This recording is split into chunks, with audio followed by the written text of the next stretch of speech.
संत रामपाल जी महाराज एक ऐसे महान संत जिन्होंने अपनी सतभक्ति, तत्व ज्ञान, करुणा और सेवा के बल पर समाज में नई मिसाल कायम की है। संत रामपाल जी महाराज की अगुवाई में उनके सभी सतलोक आश्रमों से समाज कल्याण के अद्भुत कार्यों ने समाज को सुनहरे भविष्य की एक नई उम्मीद दिखाई है। संत रामपाल जी महाराज से नाम दीक्षा लेने के बाद लाखों लोगों की लाइलाज बीमारियां जैसे कैंसर, एड्स आदि ठीक हुई। संत जी के ज्ञान से प्रेरित होकर उनके अनुयायियों ने लाखों यूनिट रक्तदान किया।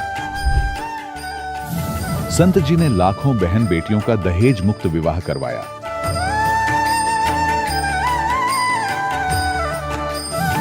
संत जी ने लाखों लोगों का नशा छुड़वाया, करोड़ों उजड़े परिवार बसे। संत जी के आश्रमों में समागम के दौरान निःशुल्क नेत्र चिकित्सा, दंत चिकित्सा प्रदान की जाती है। संत रामपाल जी महाराज द्वारा समय समय पर पर्यावरण संरक्षण के उद्देश्य से बड़े स्तर पर वृक्षारोपण किया जाता है। संत जी ने जरूरतमंदों को तत्काल राहत पहुंचाने के लिए एम्बुलेंस सेवा शुरू की। संत जी अपने अनुयायियों को देहदान के लिए प्रेरित करते हैं, जिससे मानवता की सेवा और चिकित्सा क्षेत्र में सुधार हो सके। संत रामपाल जी महाराज के सभी आश्रमों में हर रोज निःशुल्क भंडारा आयोजित किया जाता है, जहां हर वर्ग, हर जाति और हर धर्म के लोग एक साथ बैठकर भोजन करते हैं।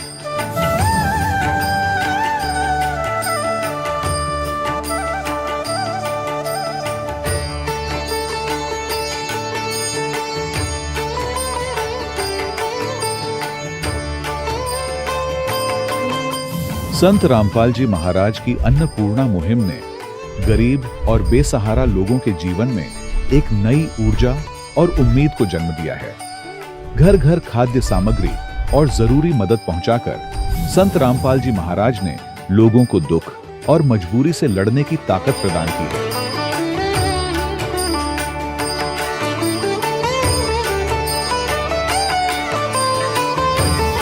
संत रामपाल जी महाराज द्वारा गरीब लोगों के लिए घर बनवाने का अद्भुत कार्य एक ऐसी मिसाल कायम कर रहा है जो सदियों सदियों संत जी की उदारता और दया भावना के तौर पर जाना जाएगा।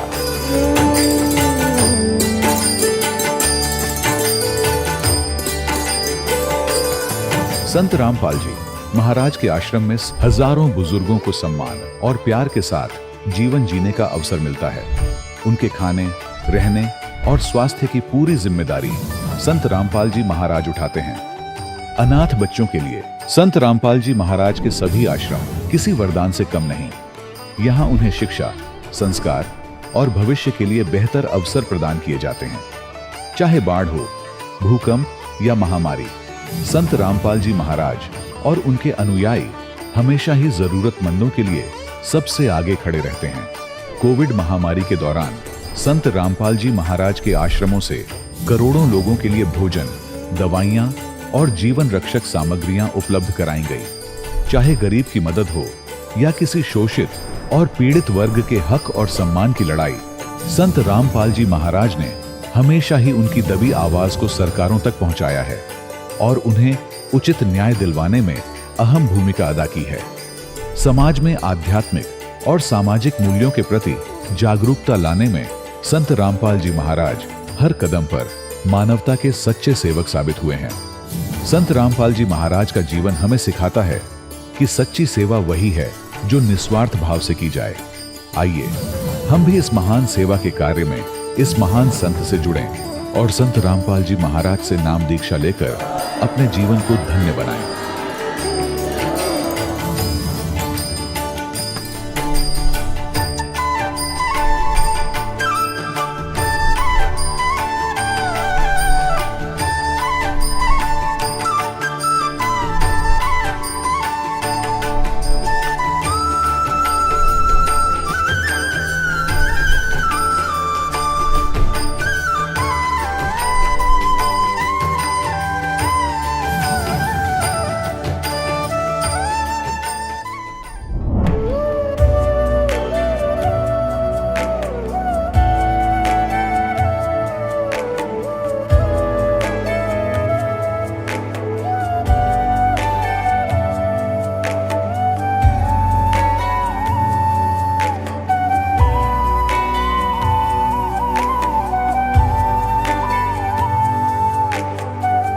पूर्ण परमात्मा पाप कर्म दंड को भी काट सकता है।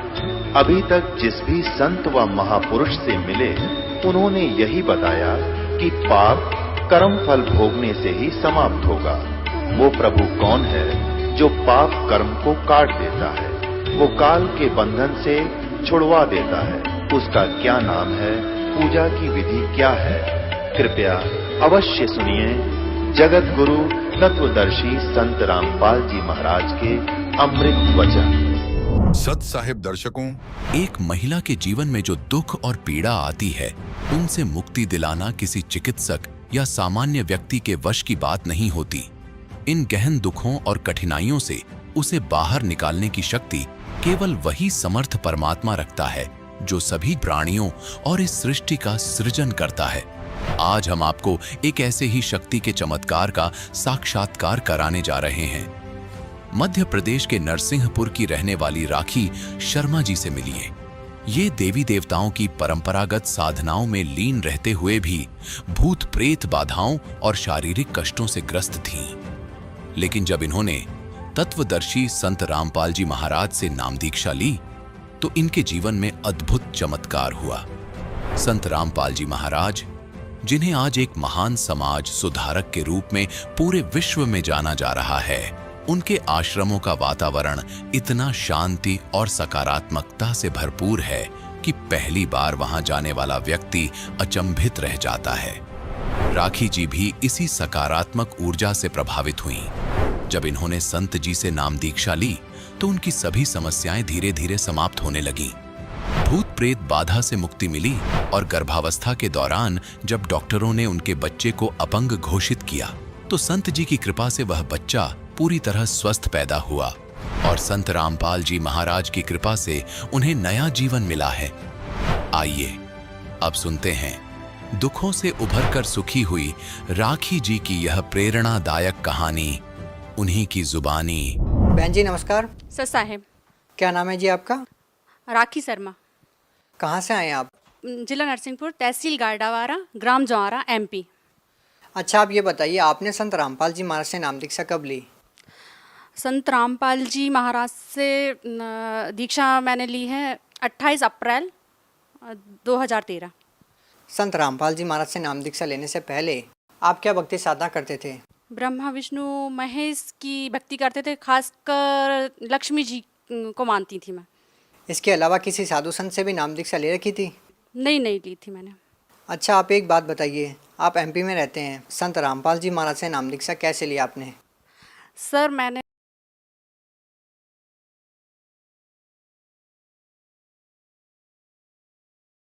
में पहुँचे, आपको कैसा लगा? क्या व्यवस्था थी वहाँ पर? कैसा आपको अनुभव हुआ संत रामपाल जी महाराज के आश्रम में जब आप पहुँचे? जैसे हम गए तो मतलब सतलोक आश्रम नाम है उसका, वैसे ही सतलोक जैसा हमको लगा। वहाँ छुआछूत नहीं मानते थे किसी भी तरह से, मतलब जाति समाज मतलब वो कुछ नहीं, सब एक साथ रहते थे। सभी लोगों के लिए एक साथ खाना खाना, एक साथ रहना। ये नहीं है कि मतलब ये बड़ा आदमी है तो मतलब उसके लिए कुछ VIP चीज़ है, ये कुछ भी नहीं। अच्छा, आप ये बात बताइए कि आपके पति क्यों चाहते थे कि संत रामपाल जी महाराज से नाम दीक्षा लें? क्योंकि संत रामपाल जी महाराज का दिया जीवन है और मेरे पति मतलब सब जगह मुझे बता चुके थे। डॉक्टर, मुझे भूत प्रेत बाधा भी थी, डॉक्टर इलाज भी उन्होंने मतलब पूरा करवा लिया था।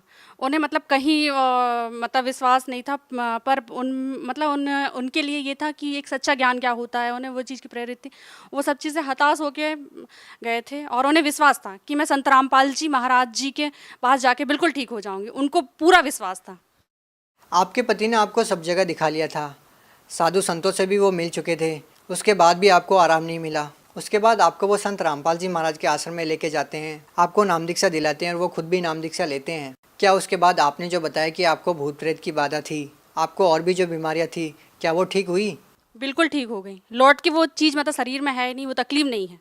संत रामपाल जी महाराज से नामदान लेने के बाद वो चीज़ तो हमारे शरीर में है ही नहीं। मतलब बिल्कुल, मतलब उनका दिया जीवन है, उन्हीं की दी सांसें हैं और संत रामपाल जी ही की दी सांसें हैं। बिल्कुल। संत रामपाल जी महाराज से नाम दीक्षा लेने से पहले आपको क्या बीमारियां थी?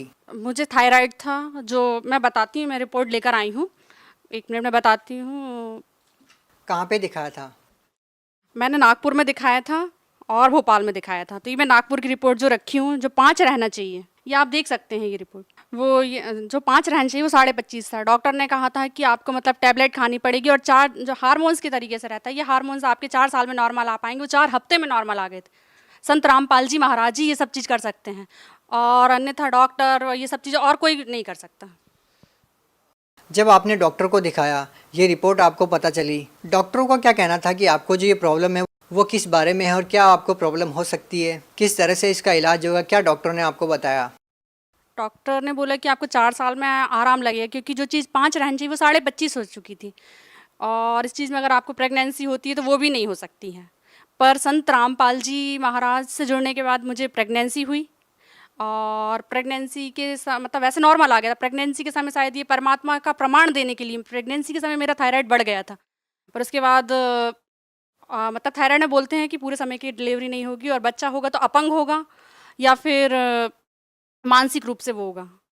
तो फिर हम संत रामपाल जी महाराज के पास गए, और वहाँ पे मैं बोला हमने संत रामपाल जी महाराज से कि डॉक्टर बोल रहे हैं कि ये 7वां महीना लग गया और बच्चा अपंग या मानसिक रूप से बीमार रहेगा। तो संत रामपाल जी महाराज ने बोला कि नहीं, ऐसा कुछ नहीं है, बच्चा अच्छा होगा, ठीक होगा। तो हमें संत रामपाल जी महाराज, हमारे पिता परमेश्वर पर विश्वास था, और जब मेरी डिलीवरी हुई तो बच्चा बिल्कुल स्वस्थ हुआ। और उसके बाद थोड़ा सा मैं आपको बताती हूँ, उसके बाद बहुत ज़्यादा दिक्कत हो गई थी।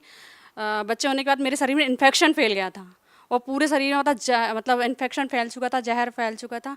और फिर मैं डिलीवरी रूम में लेटी हुई थी, मैंने परमात्मा को याद करा, गुरुजी आ जाओ। मतलब जब दिक्कत परेशानी होती है तो एक अपने पिता को याद करा जाता है, जन्म देने वाले। पर मेरे लिए तो मेरे मतलब बंदी छोड़ संत रामपाल जी महाराज हैं, क्योंकि मैं तो मर चुकी थी, उन्हीं की दी सांस से हैं।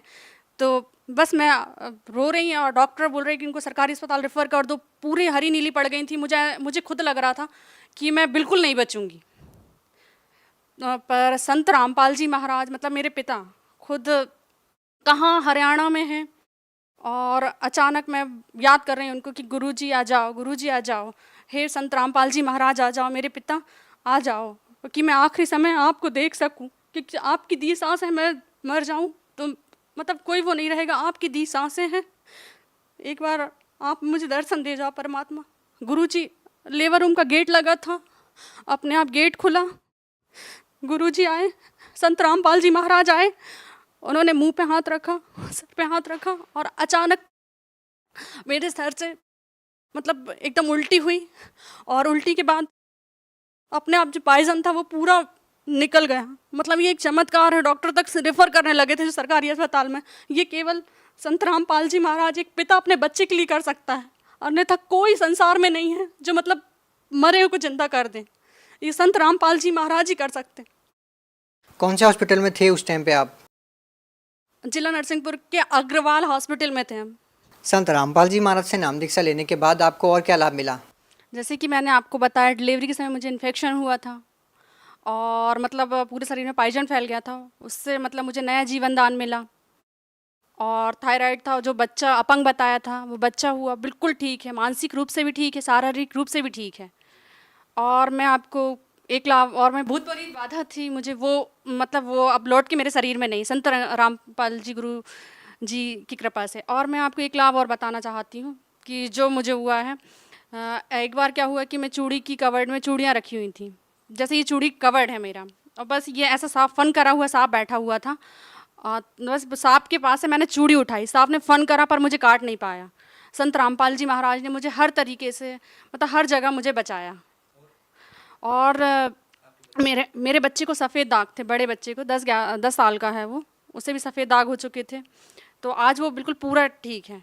सब लोग बोलते थे कि ये कभी ठीक नहीं होगा, इसका और ज़्यादा फैल जाएगा, और शायद इसका कहीं इलाज नहीं है, पर संत रामपाल जी महाराज ने उसको ठीक करा। और मेरे हस्बैंड को सोराइसिस है, उसमें भी उनको काफ़ी आराम है। भगत समाज को क्या संदेश देना चाहते हैं? भगत समाज को संदेश देना चाहते हैं कि आजकल ये झूठे गुरुओं के चक्कर में ना पड़े। संत रामपाल जी महाराज सच्चा ज्ञान देने आए, प्रमाणित ज्ञान है। आपने कहा कि झूठे गुरुओं के चक्कर में ना पड़े। अब हजारों की संख्या में जब धर्मगुरु हैं तो लोग कैसे पहचानें कि कौन झूठा है और कौन सच्चा? तो वो तो आजकल पढ़ा लिखा समाज है। प्रमाण मतलब गुरुजी तो गीता जी, रामायण जी में से प्रमाण बता रहे हैं। सच्चे गुरु की क्या पहचान है। आपने सच्चे गुरु की पहचान के बारे में बताया। अगर आपसे पूछा जाए कि सच्चे गुरु की क्या पहचान है तो आप क्या बताना चाहेंगी? सच्चे गुरु की तो मतलब सबसे बड़ा प्रमाण है हमारे गुरुजी कि आज तक मतलब कोई जितने भी गुरु हैं उन्होंने मतलब कभी प्रमाणित ज्ञान नहीं बताया। कोई ब्रह्मा विष्णु महेश की तो कभी कोई किसी की भक्ति बता रहे हैं। मतलब जो प्रमाणित ज्ञान है और उल्टे वृक्ष को बताए, सच्चे गुरु की वही पहचान है, गीता जी में बताया गया है। और सच्चा गुरु वो है जो कि मतलब शिष्य को सही राह पिलाए। जैसे कि हमारे गुरुजी हैं तो वो उन्होंने उनके नियम हैं। हर जो गुरुजी लोग रहते हैं उनके नियम नहीं रहते हैं। ये समाज को मैं ये संदेश देना चाहती हूँ कि आज आपके भी बच्चे हैं छोटे छोटे, आज गुरुजी के ये नियम में नशा छीना नहीं है, तो आज ये छोटे बच्चे जो नशा छीनेंगे नहीं तो वो करेंगे क्या, है ना। तो मतलब ये है कि गुरुजी और दहेज लेना देना ये सब बंद करवाया। आज मतलब ये सरकार नहीं करवा पा रही। नशे का सामान आज भी बिक रहा है, पर संत रामपाल जी महाराज के जो भगत हैं वो मतलब ना नशा का सामान खरीदते हैं ना ही। और सबसे बड़े आज जो अपने बच्चा जनरेशन है तो वो जब नशा का सामान जो लेगी नहीं, खरीदेगी, छीएगी नहीं तो वो करेगी क्या। बहुत बहुत धन्यवाद। सच साहेब। दर्शकों, अभी आपने सुने संत रामपाल जी महाराज से दीक्षा प्राप्त करके सुखी हुए भक्त के अनुभव। अब देखिए जगत गुरु तत्वदर्शी संत रामपाल जी महाराज के मंगल प्रवचन। पूरे कबीर पंथ ने कह का पता नहीं परमेश्वर के बारे में, उस वाणी के बारे में। अपने आत्मा आज किसी को बहकाया नहीं जा सकता। कोई न सोचा रामपाल अपनी डींग मारे है, इब डींग चले को नहीं, इब तो सच्चाई चलेगी और रूबरू की जाएगी। तब आपको विश्वास होगा कि हु इज रामपाल, कौन है ये रामपाल। जैसे परमात्मा आए थे, उसको एक धानक जुलाहा और एक गरीब आदमी समझ के कवि गीत गाता फिरे, ऐसे बकवास करके उसको रिजेक्ट कर दिया था। वो समय चला गया। हमारे विरोधियों ने ये सारी चाल ली अपनी कि रामपाल तो क्या जाने संस्कृत के बारे में, हिंदी भी ना पढ़नी आती, सब कुछ पढ़ कर दर दिया, चारों वेद पढ़ कर सुना दिए, गीता सुन दिखा दी तुम्हारे सामने यथार्थ अनुवाद करके, और सभी पुराणों का निष्कर्ष निकाल दिया, कुरान शरीफ को आपके रूबरू कर दिया, उसमें वास्तविकता क्या है और वो कहते क्या है उसके अनुयायी, और पवित्र बाइबल को आपके सामने रूबरू कर दिया। बाइबल क्या कहता, परमात्मा मनुष्य दृश्य है, और पूरा ईसाई धर्म कहता है गॉड इज फॉर्मलेस।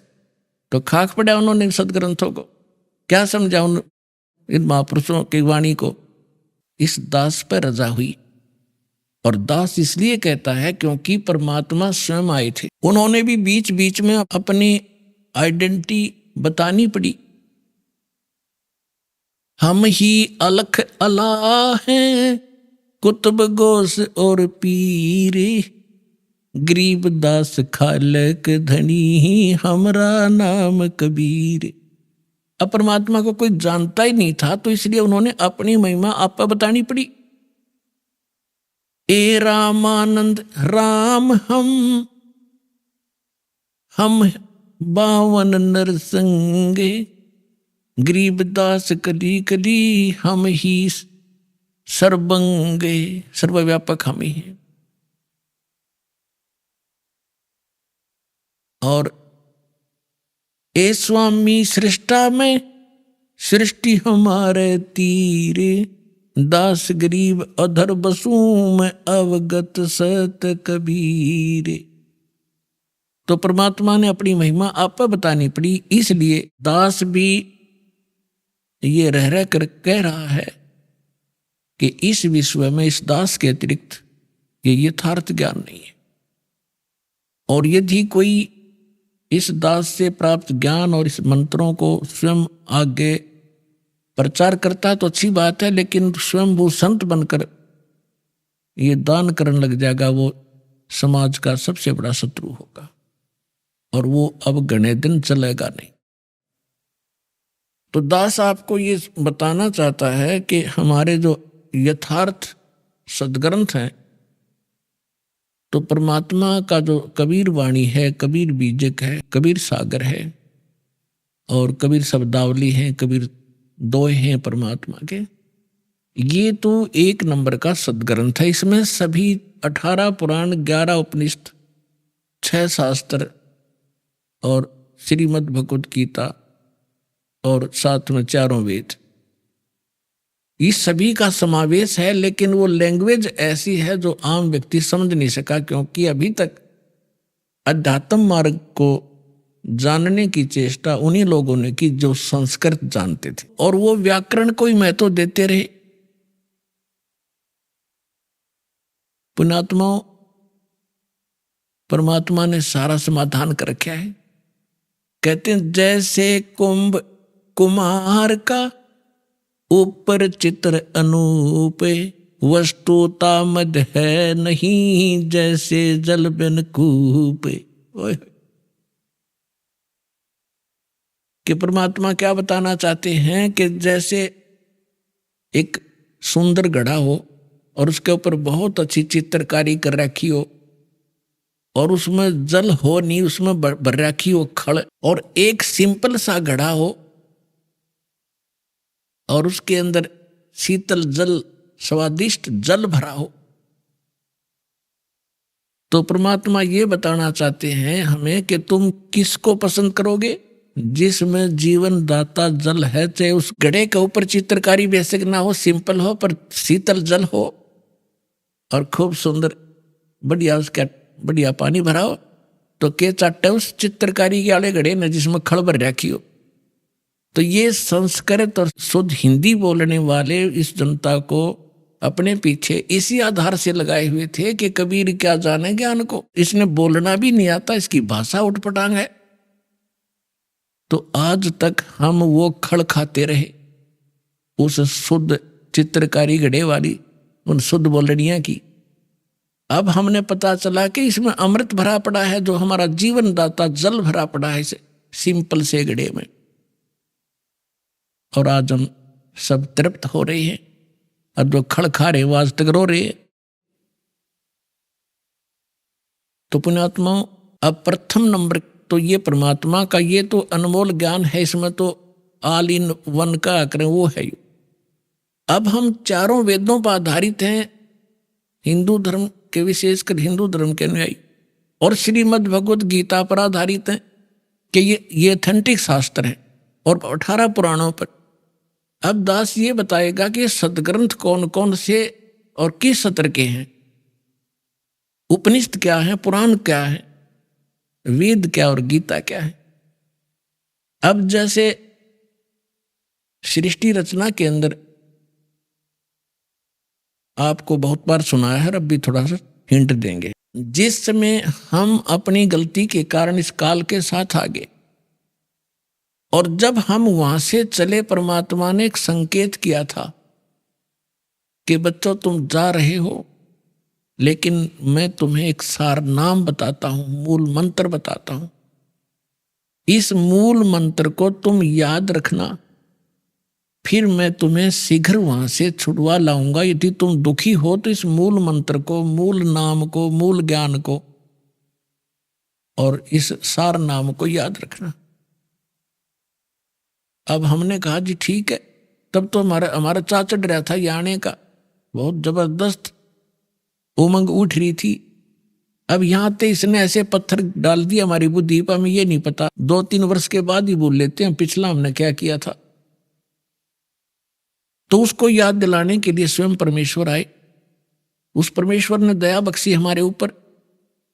कबीर परमात्मा जी ने इस ज्योत निरंजन सरपुरुष, जो यहाँ का 21 ब्रह्मांड का स्वामी है, इसके अंतःकरण में अपना ज्ञान फीड कर दिया, फैक्स कर दिया। जैसे एक मोबाइल से दूसरे मोबाइल में एक फिल्म की फिल्म फैक्स हो जाती है, दूसरे डाउनलोड हो जाती है, ऐसे डाउनलोड कर दिया और उसमें समय भर दिया। इतने समय के बाद ये अपने आप ऑटोमेटिकली इसके शरीर से बाहर आ जाएंगे। तो समय आने पर इस ज्योत निरंजन के श्वासों के माध्यम से ये 4 वेद निकले और एक अच्छी ट्रे के ऊपर ये विराजमान हो गए। ये पहले पूरा एक ही ग्रंथ था। तो इस काल भगवान ने देखा कि इसमें क्या लिखा, मैं पढ़ूं। अब इसने पहले उस ज्ञान को पढ़ा कि परमात्मा की जानकारी, जिसमें परमात्मा की विशेष जानकारी थी, वो पोर्शन खत्म कर दिया और भगवान के डर से इसने ये 4 वेद रख लिए, जिसका बाद में इनको 4 वेदों में विभाजित कर दिया गया। और जो मूल ज्ञान था, जो विशेष उसके अंदर डिस्क्रिप्शन था परमात्मा की महिमा का, इसने नष्ट कर दिया, खत्म कर दिया, दबा दिया। उस अक्षति की पूर्ति करने के लिए परमेश्वर को स्वयं आना पड़ता, ये ज्ञान आपको देने के लिए। 4 वेदों का ज्ञान इनकम्प्लीट है, श्रीमद् भगवत गीता का ज्ञान इनकम्प्लीट है, और पुराणों का ज्ञान तो इनकम्प्लीट है ही है, क्योंकि वो तो उसका ज्ञानदाता ही अन्य है। तो 4 वेद गॉड गिवन हैं, परमेश्वर कबीर जी के द्वारा दिए गए ग्रंथ हैं। उनमें से भले ही कुछ अंश निकाल दिया गया हो, फिर भी उस परमात्मा की महिमा बहुत सारी है। लेकिन वेदों में वो मंत्र नहीं है जिससे मोक्ष हो सकता है, ना ही श्रीमद् भगवत गीता। इन वेदों में ज्ञान परमात्मा की महिमा का कलम तोड़ है। परमेश्वर कबीर जी ने अपनी प्यारी आत्मा धर्मदास जी को ये ज्ञान समझाया था, सतलोक दिखाया था। उससे पहले वो धर्मदास जी श्री विष्णु जी का कट्टर उपासक था। जैसे हम हिंदू धर्म के अंदर जन्मे सभी प्राणी श्री विष्णु जी को, श्री शंकर जी को, विष्णु जी को अगर इष्ट मानते थे तो शंकर जी को समांतर आदर देते थे और उनका भी एक आधा मंत्र साथ जपया करते थे। ऐसे ही वो था। जब उसकी बुद्धि मालिक ने सेट की, सचखंड लेकर गए सतलोक में, फिर उसको वापस छोड़ा, तब उसको पता चला कि सचमुच परमात्मा तो कोई और है और हम ब्रह्मा विष्णु महेश को परमात्मा मानते थे। और हमारे धर्मगुरु ये कहा करते कि वेदों में ये तीनों देवता सुप्रीम पावर है, इनकी कोई माता नहीं, कोई पिता नहीं, पुराणों में ऐसा ही है। और गीता का भी रेफरेंस देकर श्री कृष्ण जी को सुप्रीम पावर बताया करते थे। तो धर्मदास जी ने कहा कि हे भगवान, मैंने तो आंखों देख लिया आपको, आप ही भगवान और कोई भगवान नहीं है, ब्रह्मा विष्णु महेश पावर नहीं, सुप्रीम पावर नहीं है, परमात्मा नहीं है, ये तो अक्षेत्रीय विभागीय अधिकारी है। हे परमात्मा, फिर तो ये वेद और कतेब पुराण और ये सब झूठे। परमात्मा ने कहा वेद कतेब झूठे नहीं भाई, झूठे हैं जो इनको समझे नहीं। झूठे तो वो है जो इनको समझ नहीं सके। ये बिल्कुल 1 नंबर का ज्ञान है इनके अंदर, वेद और कतेबों में। और फिर परमेश्वर ने कहा कि वेद मेरा भेद है, मैं ना मिलूं वेदन के माही, और जौन वेद से मैं मिलूं ये वेद जानते नहीं। परमात्मा ने कहा था ये 4 वेद मेरी महिमा का गुणगान करते। कबीर देव, कबीर देव, कबीर साहब, इस पर हजारों स्थानों पर लिखा है। और ब्रह्मा विष्णु महेश भगवान नहीं है, ये शिव पुराण के अंदर लिखा हुआ है। तो ये जिन्होंने इन वेदों और कतेबों को, पुराणों को समझा नहीं, वो लोग नकली थे, झूठे थे, उन्हें ज्ञान नहीं था। वेद कतेब झूठे ना भाई, झूठे हैं जो समझे नहीं। अब जो दास आपको आज निर्णय करने जा रहा है कि कौन से ग्रंथ हैं जिनको हम शास्त्र माने कि उनके अनुसार साधना करने से मोक्ष होगा, वो शास्त्र अनुकूल साधना है। इनमें से परमात्मा की वाणी तो है ही, उसको तो हम बाद में लेंगे, पहले इन वेद और गीता को और इन पुराणों को लेते हैं। क्योंकि आज पूरा मानव हिंदू समाज इन्हीं सदग्रंथों पर आधारित है। और जब उनको ये ज्ञान होगा कि ये सदग्रंथ क्या बता रहे, और फिर उसको रूबरू किया जाएगा, परमात्मा ने 600 वर्ष पहले आकर बताई थी वही बातें अपनी सिंपल उस बिना चित्रकारी वाले घड़े में अमृत भर के गए थे वो, तब हम पहचानेंगे, इस खड़ने छोड़ेंगे और वो जल लेंगे, ग्रहण करेंगे जो हमारा जीवन दाता है।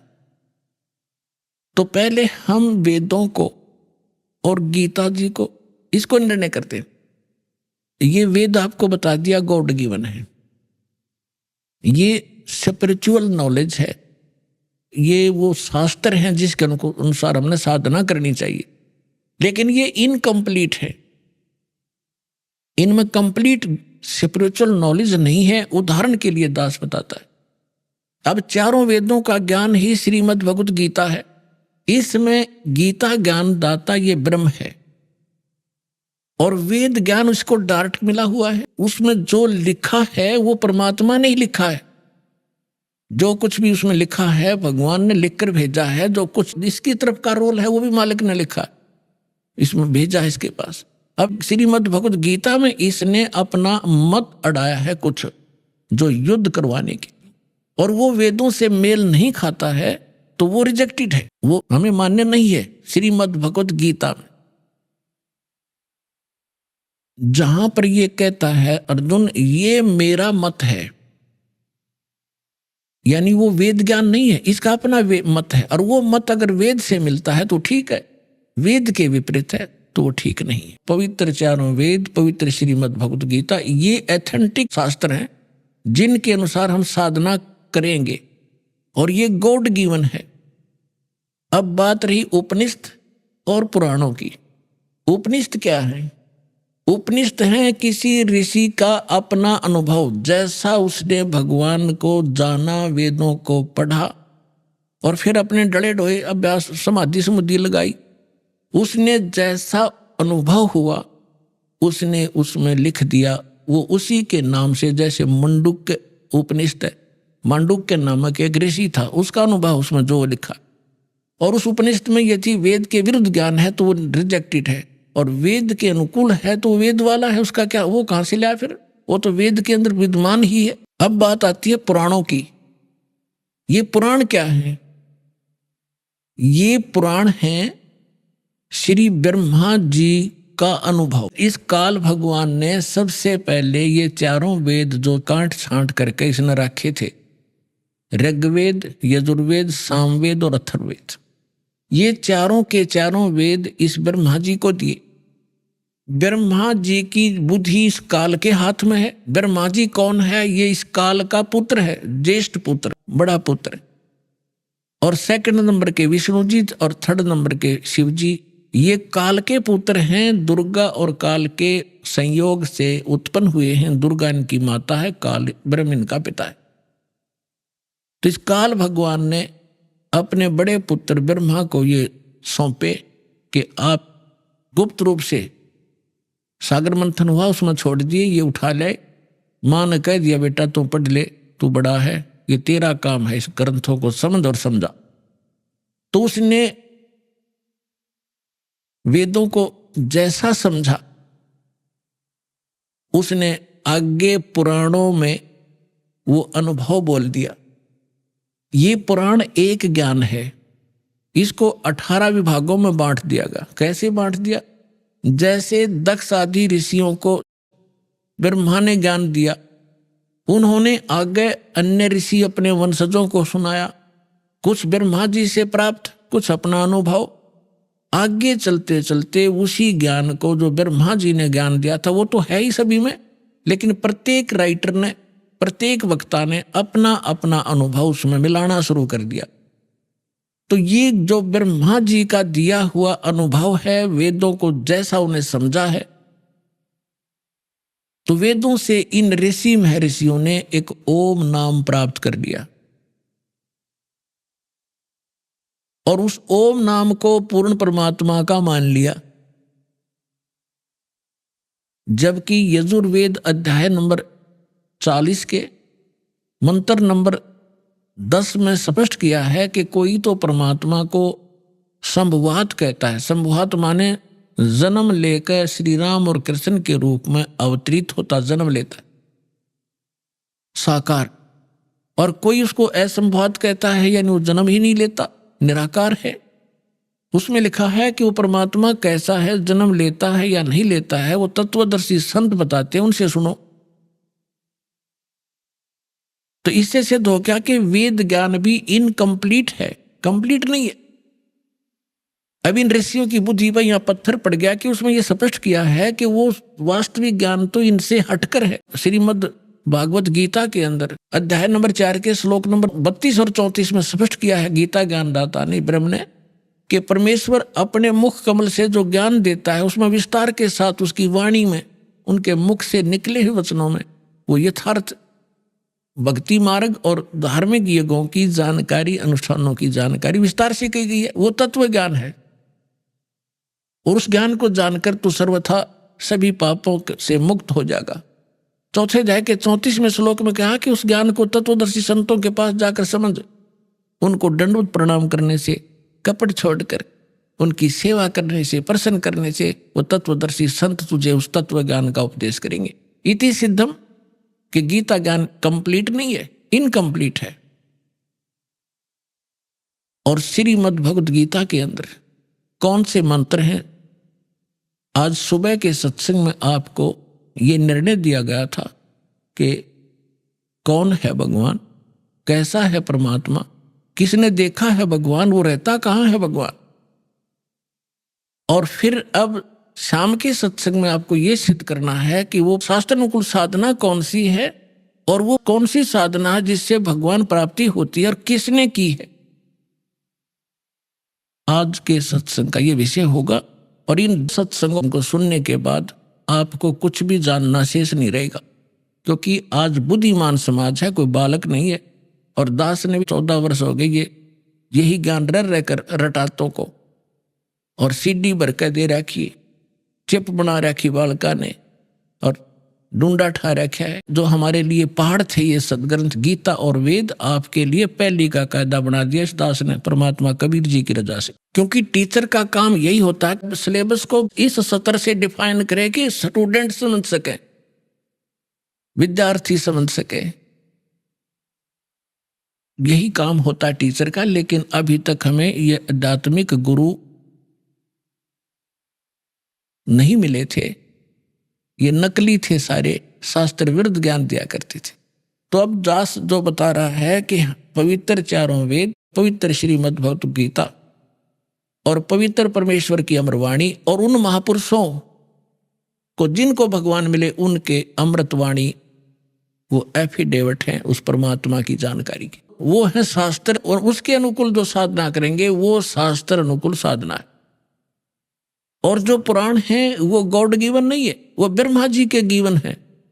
और ब्रह्मा तो एक देवता है, इसको खुद नहीं पता। जब नारद जी पूछते हैं अपने पिता ब्रह्मा जी से कि आप सृष्टि रचना सुनाइए, ये कहता बेटा नारद, अपने आप को कमल के फूल पर बैठा पाया, जब मैं सचेत हुआ होश में आया, मुझे नहीं मालूम मेरा जनक कौन है, मैं कैसे इस अगाध जल के अंदर कमल के फूल पर बैठा हूं।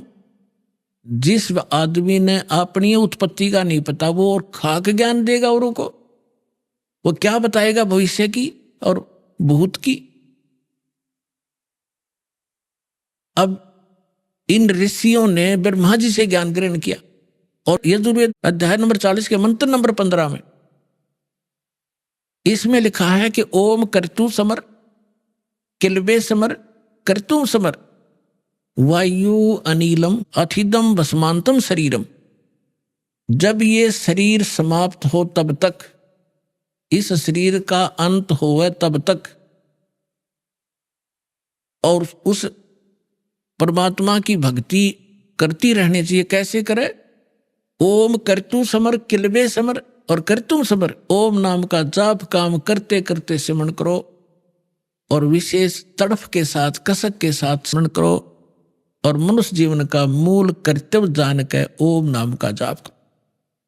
अब इन्होंने ऋषियों ने इस मंत्र से ये ले लिया कि ये ओम नाम है उस परम पिता का। जैसे श्रीमद् भगवद गीता वेदों वाला ज्ञान है और गीता ज्ञान दाता वही है जो वेद ज्ञान दाता है। तो इसमें स्पष्ट किया है 18वें अध्याय के 62वें श्लोक में कि अर्जुन तू सर्वभाव से उस परमेश्वर की शरण में जा, उसकी कृपा से तो परम शांति को और सनातन परम धाम को प्राप्त होगा। तो इन हमारे ऋषि में ऋषियों की बुद्धि पर पत्थर पड़ रहा था, आचार्यों शंकराचार्यों के, कि ये भगवान अपने से अन्य किसके बारे में कह रहा है। तो इनको ज्ञान तो था नहीं, गोलमोल कर देते हैं। भगवान अपने बारे में कह रहे हैं और किसके बारे में कह रहे हैं। सुबह के सत्संग में आपको डिफाइन किया था कि 3 पुरुष हैं और श्रीमद् भगवद गीता अध्याय नंबर 15 के श्लोक नंबर 1 से लेकर 4 में और 16 और 17 में स्पष्ट किया है कि ऊपर को जड़ और नीचे को तीनों गुण रूपी शाखा वाला ही उल्टा लटका हुआ संसार रूपी पीपल का वृक्ष समझो। और तीनों गुण रूपी इसकी शाखा है और जो संत इस सभी विभागों को जानता है वृक्ष के, वो तत्वदर्शी संत है। और फिर 15वें अध्याय के 4 श्लोक में कहा कि जब तत्वदर्शी संत मिल जा, उसके बाद इस अज्ञान रूपी अंधकार को, उलझी हुई गुत्थी को तत्व ज्ञान रूपी शस्त्र से काट के यानी समझ के, उसके पश्चात परमेश्वर के उस परम पद की खोज करनी चाहिए, जहां जाने के बाद साधक फिर लौटकर कभी संसार में नहीं आते। और गीता ज्ञानदाता 4 अध्याय के 5 और 9 श्लोक में गीता में, 2 अध्याय के 12 श्लोक में, 10वें अध्याय के 2 श्लोक में कहता है कि अर्जुन तेरे और मेरे बहुत जन्म हो चुके, तू नहीं जानता मैं जानता हूं, हम पहले भी जन्मे थे, आगे भी जन्म होगा। इसलिए वो कहता है कि उस परमेश्वर की परम पद की खोज करनी चाहिए, जहां जाने के बाद फिर जन्म मृत्यु नहीं होती। और उसके लिए ऑप्शन छोड़ दिया कि तत्वदर्शी संतों की खोज कर, वो बताएंगे उसके पाने का मार्ग। अब श्रीमद् भगवत गीता अध्याय नंबर 8 में आपको पहले भी दिखाया, अब भी दिखाते हैं।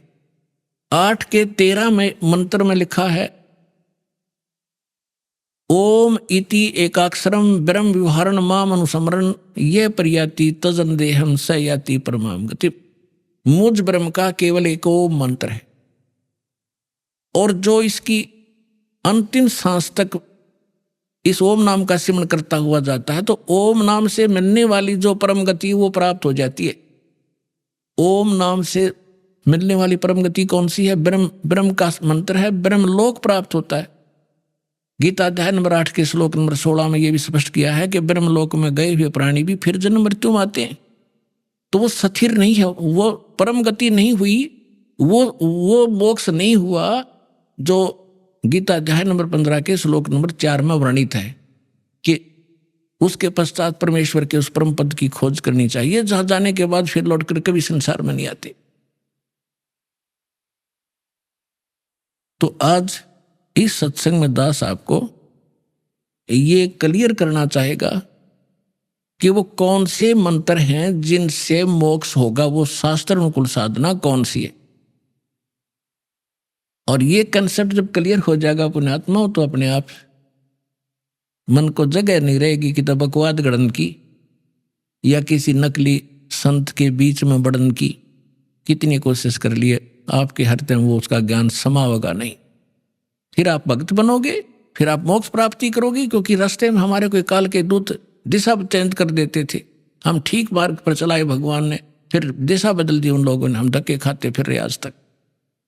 तो दास ऐसा ज्ञान देगा उस गॉड गिवन ज्ञान कबीर भगवान का कि आपके सामने ब्रह्मा विष्णु महेश आ जाएंगे, उनको फेल कर दोगे आप।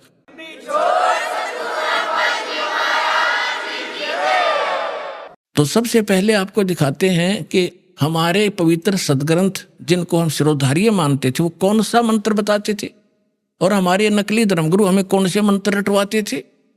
देखिएगा, ये है श्रीमद् भगवत गीता, और गीता प्रेस गोरख से प्रकाशित है। जयदयाल गोविंद का इसके अनुवादक हैं।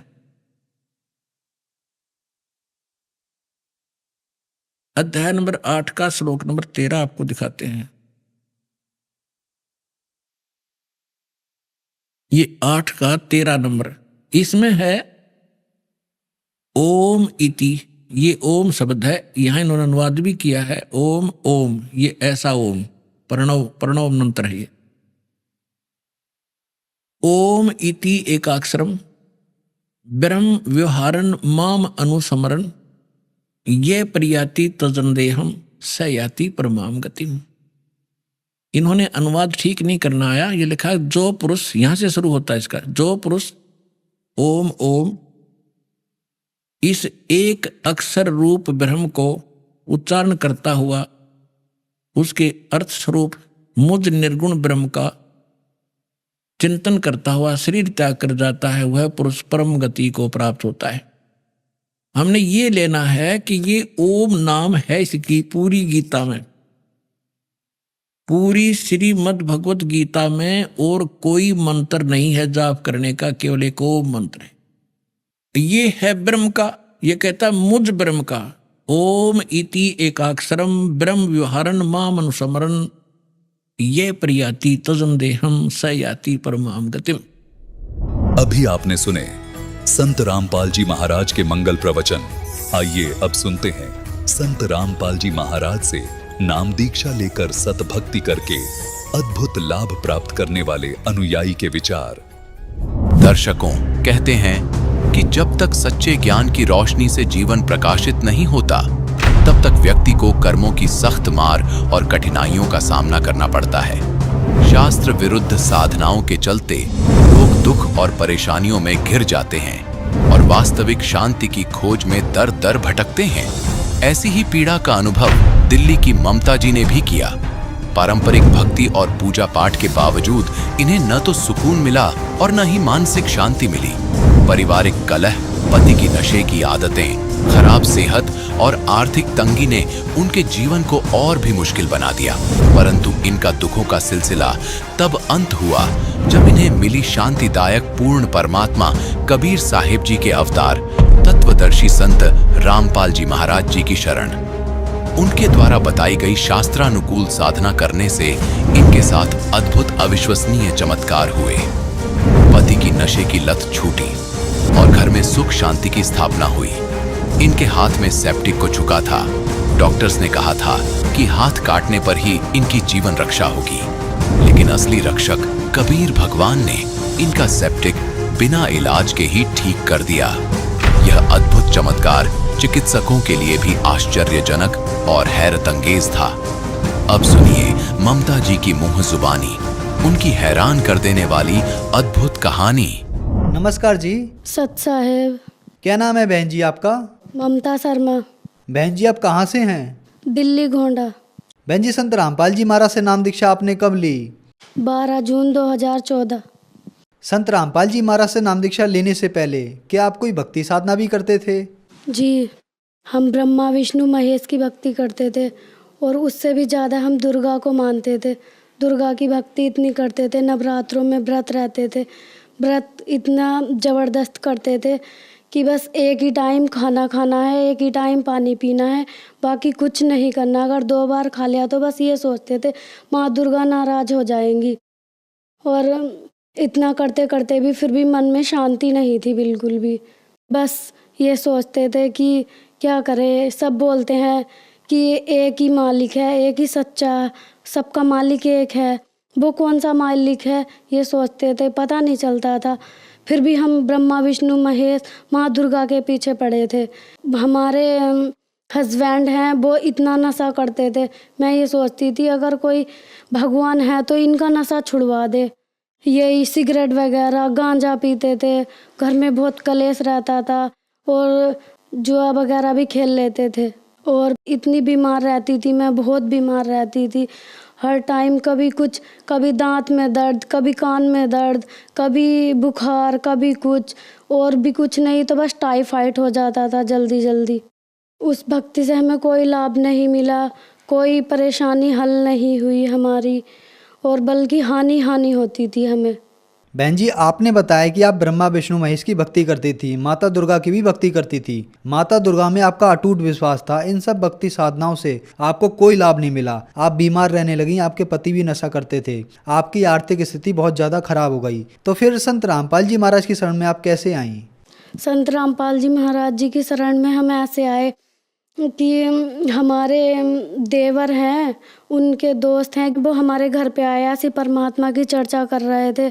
तो ऐसी हमारे हस्बैंड बोले पता नहीं है तो क्या क्या बोलता रहता है, बस अपने गुरुजी की तारीफ़ करता रहता है, अपने गुरुजी की तारीफ़ करता रहता है। जब देखो तीसरे दिन चल देता है यहाँ और बस अपने गुरुजी की, संत रामपाल जी महाराज जी की बातें करता रहता है। ऐसा क्या है संत रामपाल जी महाराज में, ऐसा क्या है, हमें नहीं पढ़ना किसी गुरु के चक्कर में। और हम तो, मैं बोलती थी उनसे नहीं, एक बार जाके तो देखो, क्या पता कुछ हो वहाँ पे। तो वे बोलते थे नहीं पागल है क्या तू, हमारी कोई अभी भक्ति की उम्र है, जब 40-50 के हो जाएंगे तब भक्ति करेंगे हम, उससे पहले हमें कोई भक्ति नहीं करनी। हम तो बस अभी कर रहे हैं, खा रहे हैं, कमा रहे हैं, बच्चों को पालना है, अभी कोई भक्ति नहीं करनी हमें, ये बोलते रहते थे वो। तो फिर उन्होंने एक दिन पे आए और हमें समझाया भैया एक बार चल के तो देखो, वहाँ पे देखो तो सही, संत रामपाल जी महाराज आए हैं, पूर्ण परमात्मा हैं वो, और उनका ज्ञान समझो, शास्त्रों के अनुकूल भक्ति बताते हैं वो।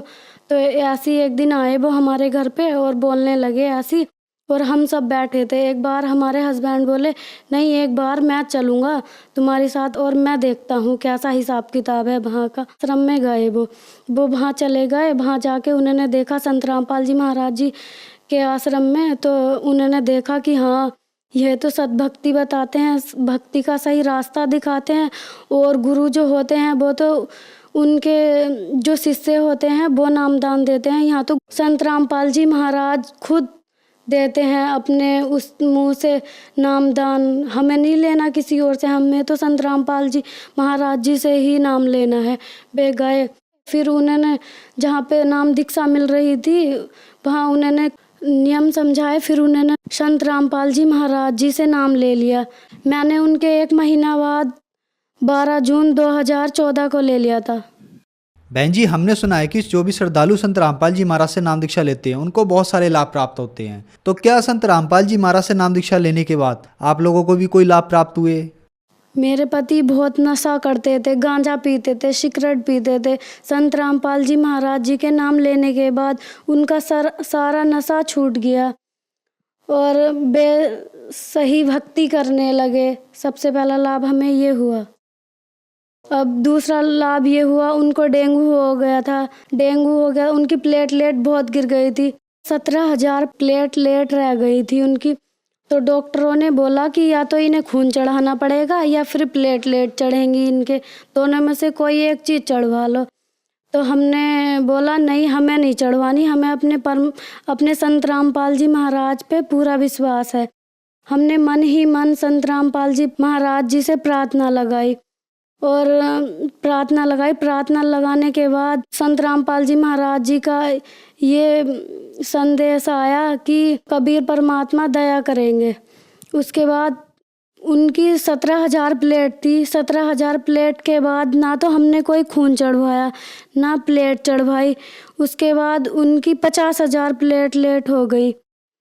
और उसके बाद परमात्मा संत रामपाल जी महाराज जी का इतना चमत्कार हुआ, मन ही मन प्रार्थना करी थी। उसके बाद उनकी 50,000 प्लेटलेट हो गई और भगत जी पूरी तरह से ठीक हो चुके। और डॉक्टर बोले ये तो कोई चमत्कार है, ना तो उनके खून चढ़ा ना कोई उनके प्लेट चढ़ी, ये तो भाई तुम्हारा कोई चमत्कार है। तो हमने बोला ये हमारे परमात्मा का चमत्कार है, संत रामपाल जी महाराज जी का चमत्कार है। और एक बार मेरे हाथ में सेप्टिक हो गया था 2016 में। सेप्टिक होने के बाद हम गए डॉक्टर के पास। डॉक्टर देख के ही मेरे हाथ को दंग रह गए और बोला डॉक्टर ने, अरे ये क्या हुआ तुम्हारे हाथ में, तुम्हारे हाथ में तो बहुत ज़्यादा सेप्टिक है, सेप्टिक कितना होगा। डॉक्टरों ने कहा अरे नहीं, ये अब ठीक नहीं होगा, तुम्हारा हाथ तो काटना ही पड़ेगा। हमने परमात्मा से प्रार्थना लगाई संत रामपाल जी महाराज जी से।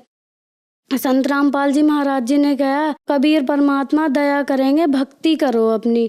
तो उसके बाद मेरे हाथ में इतना आराम आ गया संत रामपाल जी की दया से कि मेरा हाथ सही होता ही चला गया, फिर एकदम सही हो गया। बल्कि हमारे डॉक्टर तो यूँ कह रहे थे कि तुम्हारा हाथ तो काटना ही पड़ेगा, इतना ज़्यादा सेप्टिक हो गया है तुम्हारे हाथ में, इसे कोई बचाने वाला नहीं है। हमने बहुत केसेस देखे हैं ऐसे कि सेप्टिक हो जाता है और फिर ठीक नहीं होता।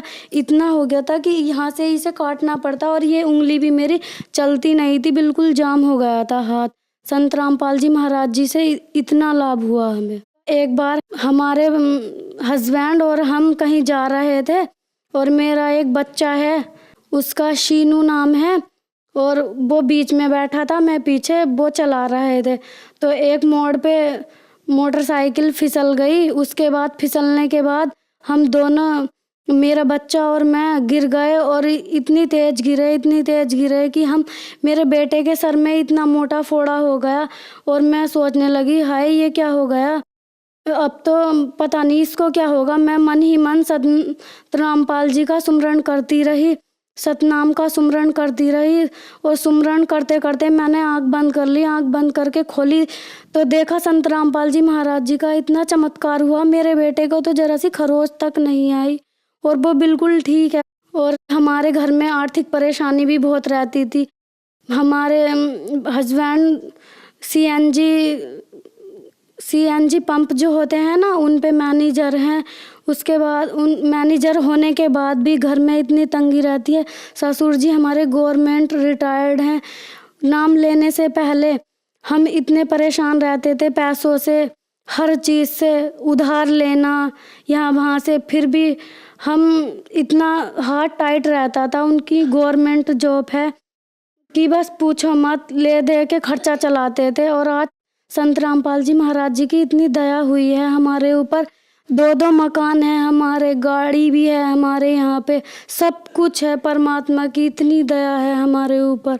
और लाभ ये है कि एक बार 2017 में मेरे बच्चेदानी में गांठ हो गई थी।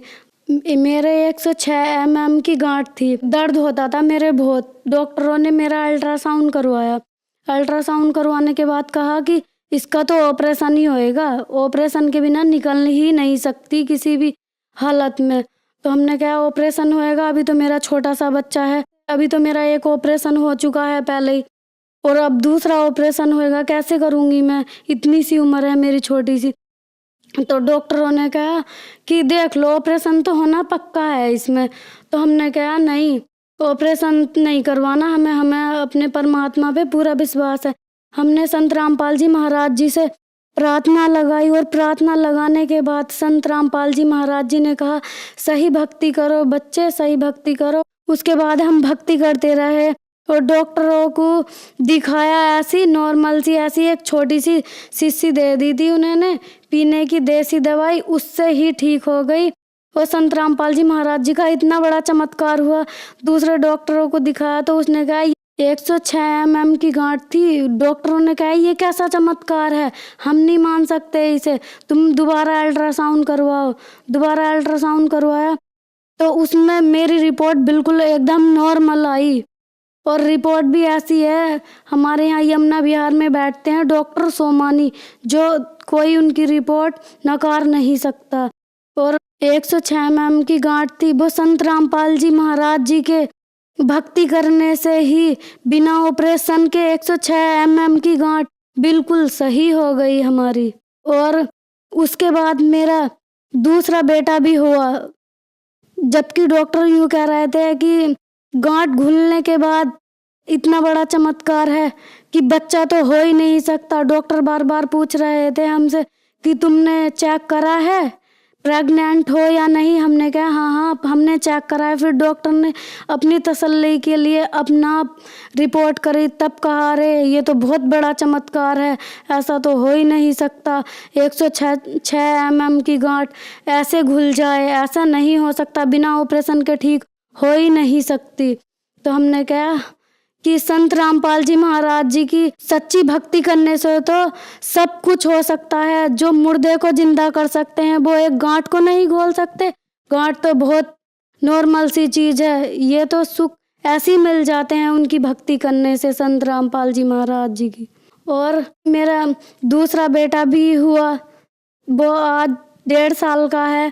और दोनों बेटे मेरे सही हैं, एकदम स्वस्थ हैं। संत रामपाल जी महाराज जी की कृपा से आज हमारा परिवार बहुत सुखी है। सब हमारी जॉइंट फैमिली है, सब एक दूसरे से मिल के रहते हैं, भक्ति करते हैं और परमात्मा की, संत रामपाल जी महाराज जी की चर्चा करते हैं। बहन जी, संत रामपाल जी महाराज से नाम दीक्षा लेने के बाद आपको बहुत अद्भुत चमत्कार हुए, तो जो श्रद्धालु आज आपको देख रहे हैं, आप उन्हें क्या संदेश देना चाहेंगी?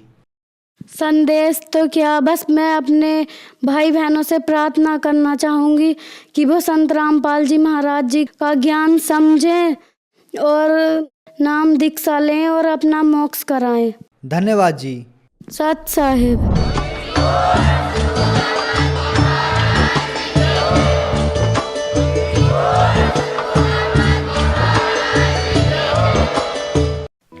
आप सुन रहे थे जगत गुरु तत्वदर्शी संत रामपाल जी महाराज के मंगल प्रवचन। अधिक जानकारी के लिए संपर्क करें।